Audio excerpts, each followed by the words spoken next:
and welcome back to us reading more ridiculous. We are Massacre. You read it, so guys. We're basically eating it. Yeah. We're gonna add our commentary, and if you don't like it, we'll tough enough. Massacre, da da da da. We've already read it. And yes, so we're gonna read out. Probably gonna stick some Italian homestuck jokes in there. So. Why were we gonna stick Italian homestucks in? Okay, it's up to you. Whatever.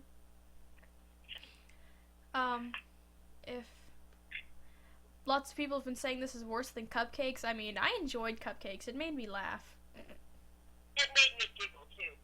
Cause I mean, Rainbow Dash, that bitch deserved it. Sweet Apple Massacre, however, just makes me want to goddamn throw up. Yes. Oh, come on. I'm eating right now too. Oh, you're eating right now. Oh, that's even worse. Now, if vomit in the middle of the fanfic. Shh, don't say that. If they didn't even read it, don't say anything. Okay. Good Mooney. Now, if this fucking computer will work, I would be so happy. Okay.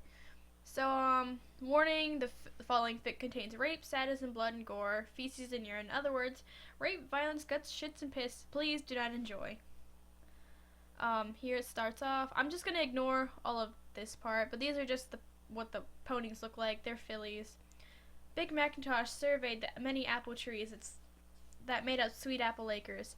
It was nearly Applebuck season once again. It looked as though they were having a bumper harvest this year. He nodded, satisfied. His sister Applejack walked up beside him. Yeah, these are the characters. That's Cutie Mark Crusaders, and that's Applejack and Big Macintosh. Woo, boy, howdy. I'm sure you glad I ain't injured this time, Big Macintosh, she said. Why, there's even more apples on them trees than last year. Yup, Big Macintosh replied in his characteristic manner. Them's a lot of apples. Them's. Applejack was silent for a moment, enjoying the slight breeze of her blonde mane. Say, I don't suppose you've seen Apple Bloom anywhere, have you? I've been looking for her all day, and she ain't nowhere to be found. Big Macintosh shook his head. Sorry, sis, can't say I have.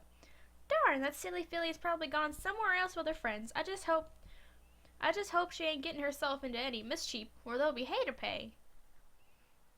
Hey. What? What? Well, there's Big Macintosh is actually lying. Shh. like you guys didn't know already. Yes. Okay. Yeah, it's gonna get worse and shit like that. Don't go work. Yeah, I love doing the voices, but anyway, they're horrible. Don't you go on worrying yourself, Applejack, he replied. I'm sure she's perfectly fine, but anyways, I need to get back to the barn. I gotta go press some of my apples for my home-brewed apple cider. I have picked a few apples earlier, especially. All nice, plump, and ripe. They ain't gonna press themselves. I hope that apple cider isn't really piss. Applejack laughed. You sure do love your cider, don't you? Just make sure Apple Bloom doesn't get her hooves on it again. Well, I'll know what happened last time. Big Macintosh chuckled along with his sister. Yep. The large pony trotted back to his barn and gently closed the door. He opened a trapdoor with his mouth and went down to the steps into an old, disused apple cellar.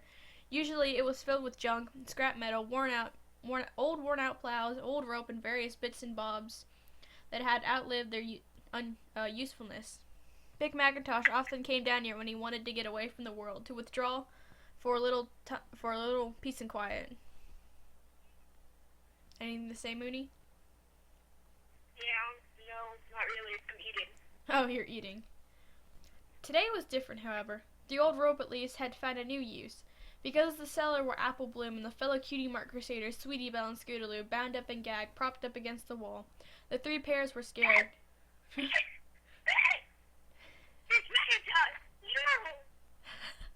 The three pairs of scared, round eyes looked up at Big Macintosh as he approached.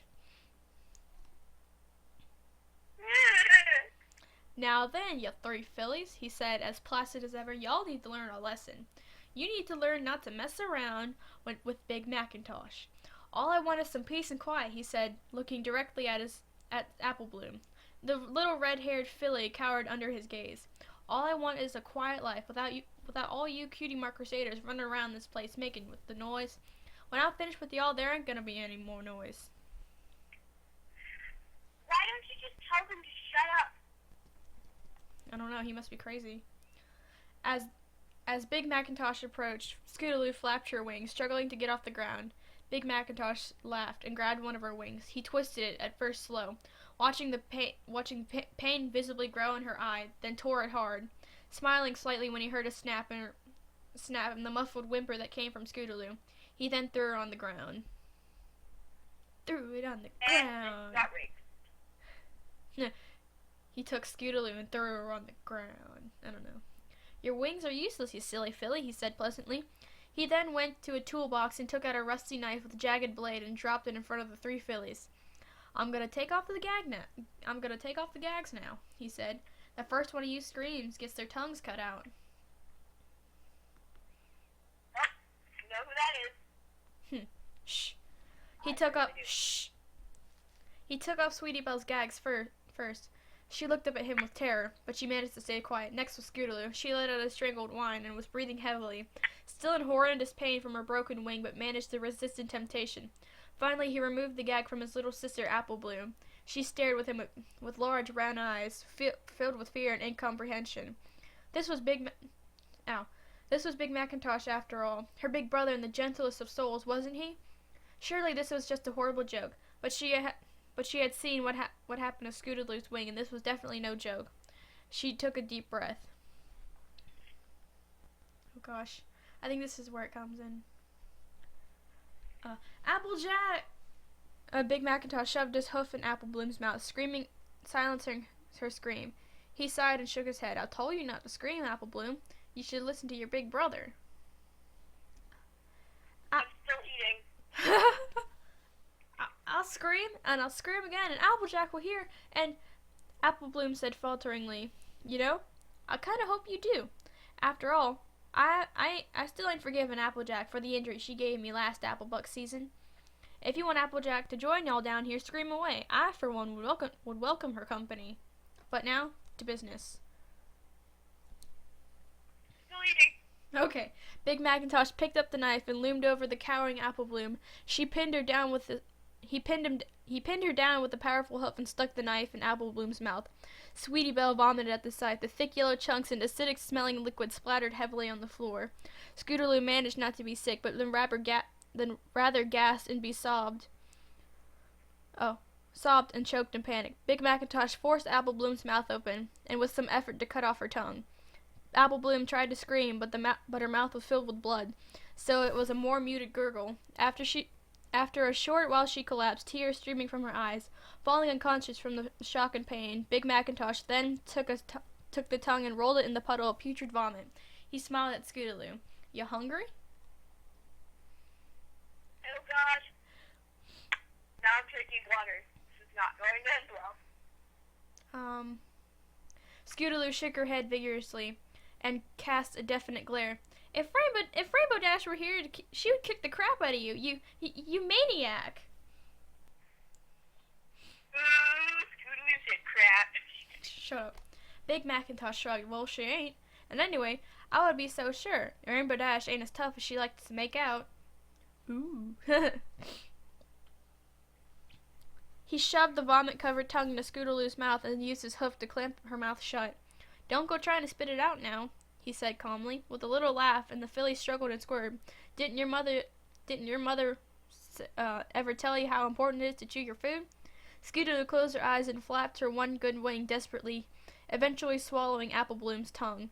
Big Macintosh, still holding the writhing Scootaloo down with the strong hooves, then mounted the orange filly, slid his penis into her tight virgin pussy, raping her for several minutes, while Sweetie Belle watched, trembling in revulsion. Apple Bloom was still out cold, blood pouring from her torn-up mouth.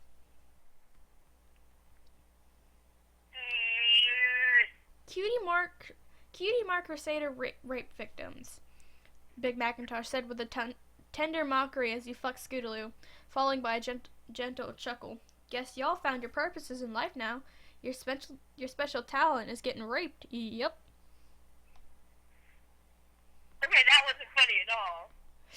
not supposed to be funny. It's supposed to be. Where was I? Eventually he withdrew with Scootaloo and gripped her head tight and repeatedly punched hard with a hoof in the face, causing her nose to shatter and spurt out blood. He scooped up some of the blood and some of Sweetie Belle's vomit with his tongue and held it in his mouth, and mixed it with saliva. Then brought it closer down to Scootaloo and spat the rank mixture in her mouth. He clamped his hoof over her mouth and held her nose until she gagged and eventually had no choice to swallow. As Scootaloo retched and What? Okay, now this is becoming funny because now I'm still eating. As Scootaloo retched and spat and cried, he turned to Sweetie Belle. He grabbed her easily and was too shocked and traumatized to respond. In apparent amusement, he rammed her horn up Scootaloo's ass. The horn was too hard and big, so the skin around Scootaloo's ass ripped and blood and fecal matter first trickled then poured down onto Sweetie Belle's face, as well as urine as Scootaloo pissed herself. "You keep doing that, Sweetie Belle," he said. The unicorn carried on, pushing her horn up Scootaloo's anus, but slowly but surely. Her normally well-groomed pink and purple mane was now stained with a reddish brown, glistening with the wetness of piss and blood. "If you stop, I'll come over there and get creative. I may seem a bit dense, but I'm actually quite a creative stallion, you know." Big Macintosh with a wink. Big Macintosh said with a wink. "Yep." What you can do, being creative. We got a few more minutes. He went to Apple Bloom and penetrated his little sister's unconscious body with his hard cock while he violated her with another knife. This one sharp and shiny sliced open her flank, causing her glistening intestines to flop onto the floor. He glanced over and was pleased to see that Sweetie Belle was still using her horn to anally penetrate Scootaloo, and her face was now completely covered in blood and feces and urine. He turned his attention to Apple Bloom and scooped up the crimson entrails and wrapped it around her neck. Still fucking the filly and her front hooves, he pulled until wrapped around so tightly around her neck that broke her windpipe. She was surely now dead, but Big Macintosh continued fucking her furiously until her body became a loose form and collapsed into a quivering amorphous mass of fur and blood and flesh. The panarium had fallen away quickly, leaving a single red and raw gaping void. He carried on until fucking nothing but a single swollen and bloody orifice, then discarded his baby sister's carcass as though it were nothing more than an apple core.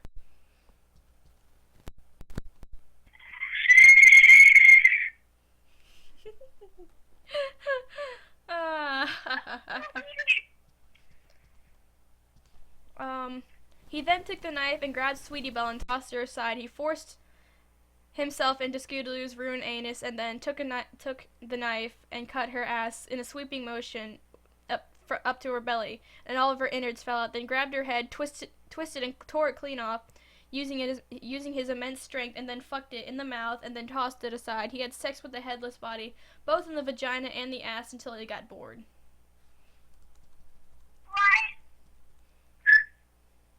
I think we're going to stop right here because I don't think I have enough time to read all that. So, there's going to be a second part to the video. And so, you got anything to say?